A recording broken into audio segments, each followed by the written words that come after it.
was reading through the papers, which I tend to do on occasion.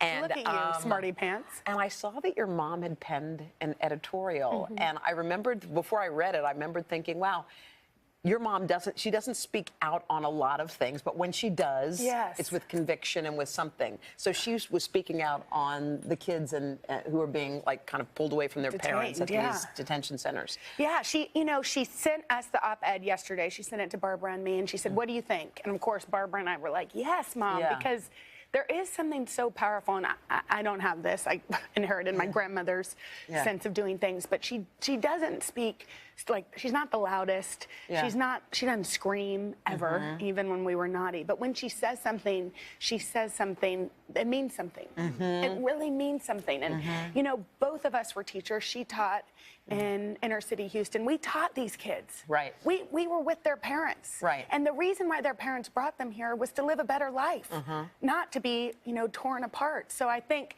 she's watching what's happening in her home state, devastated like a lot of us. Right.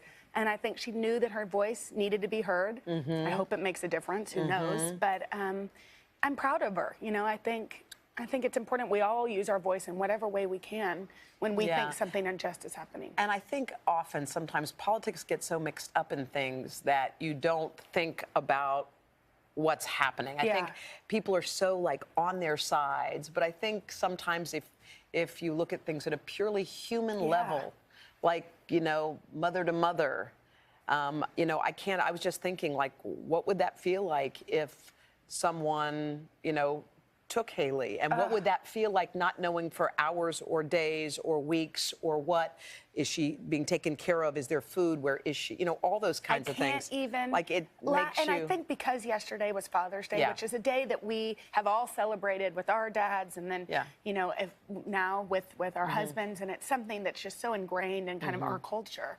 That imagine those dads, but even, and I couldn't even go there, but imagine those kids. Waking up thinking, where are my parents? That to me it's above politics. It's about humanity. And it's about caring about the way people live. And I do think if you put yourself in their situation, get the politics out of it. Get the screaming out of it, get the talking heads, and think about how you would feel. It hurts. I feel it. Anyway. Hello, Today fans. Thanks for checking out our YouTube channel. Subscribe by clicking that button down there and click on any of the videos over here to watch the latest interviews, show highlights, and digital exclusives.